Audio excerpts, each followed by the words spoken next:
వెంకటనరసింహ గురువు గారికి, మరి నారాయణ స్వామి గురువు గారికి, ఈ సభకు వచ్చినట్టు వారికి అందరికి కూడా మరి నా యొక్క హృదయపూర్వక నమస్కారాలు చేస్తున్నాను.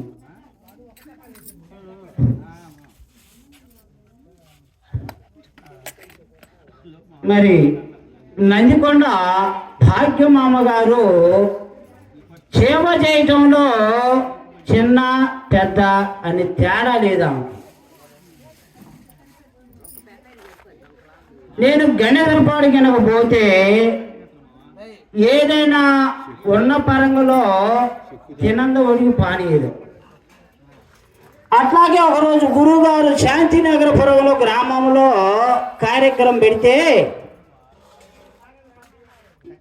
నాకు అక్కడ పోగానే జ్వరం వచ్చింది.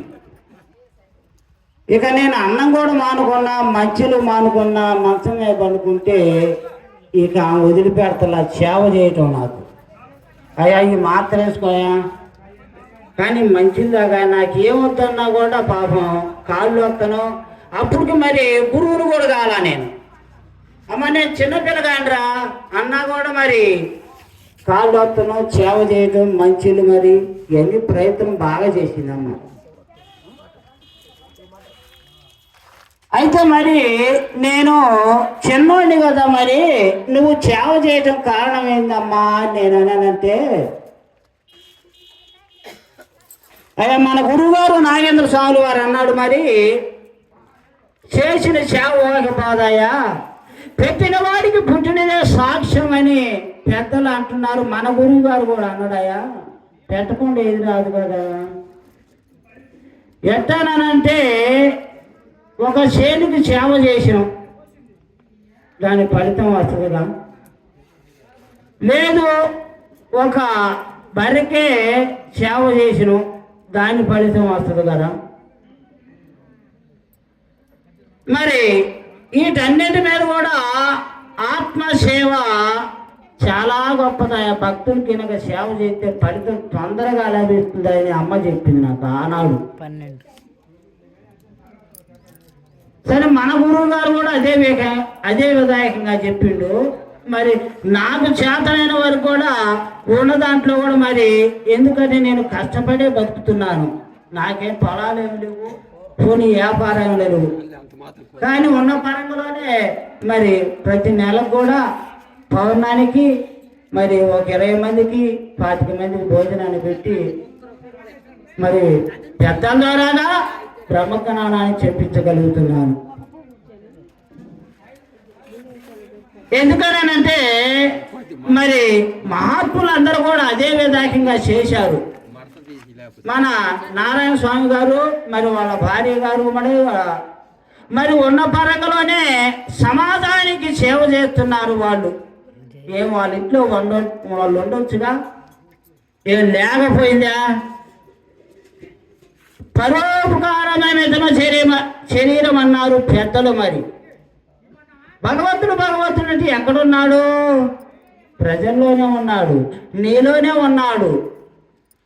అయితే నువ్వు చేసుకొని తరిస్తే నీ జన్మ బాగుపడే అవకాశం ఉన్నదని చెప్పారు. మరి అందుకే చేసుకున్నది పాదు, మరి చెయ్యనిది రాదని చెప్పారు మరి పెద్దలు. వేమన గారు కూడా అన్న పాయింట్ ఏందనంటే, కులములోని గుణవంతుడు ఒక్కడయుండినా, కులములోని గుణవంతుడు ఒక్కడయుండినా, కులము వెలయువాని గుణము చేత వనములోనే మలజంబయునట్టుగను,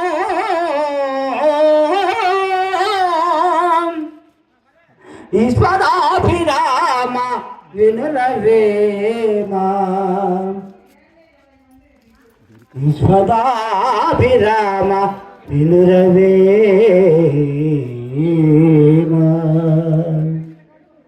అయితే కనుక మరి కులములో కనుక ఒక్కడు కులవంతుడున్నా కూడా ఆ కులానికి ఎంతో కీర్తి వస్తుందయ్యా అని చెప్పారు. మరి ఎట్లా పాయింట్ అన్నోలే దాన్ని నిరూపించుకోవాలిగా మళ్ళీ మనం కూడా అందరం. ఎట్లానంటే ప్రహ్లాదుడు మరి 20,000 సంవత్సరములు అయినా కూడా మరి ఇప్పుడు కూడా అనేక దేశం మొత్తం కూడా ప్రహ్లాదుడు మాట మారుమోగుతూనే ఉన్నది. అప్పుడు ప్రహ్లాదుడు అంటాడు కదా, మరి ఈ సృష్టిలో జ్ఞానగ్ని కర్మదగ్ధాని అన్నారు పెద్దలు. జ్ఞానం ద్వారాగా చేసిన పాపాలు, అజ్ఞాన గుణము అన్ని తొలగిపోయే అవకాశం ఉన్నది. అందుకే ప్రహ్లాదుడు అంటాడు, గానలోలా నీ నామమెప్పుడు, గానలోలా నీ నామమెప్పుడు, ధ్యానమో చేయుసు నుండిదనయ్యా, రాధారమణ రావాదేవా, రాధారమణ రావాదేవా, వేగము పోవర సుగుణాదామా, నారాయణ హరి నారాయణ హరి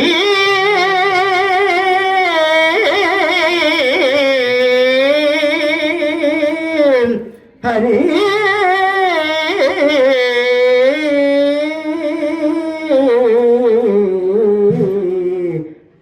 హరి.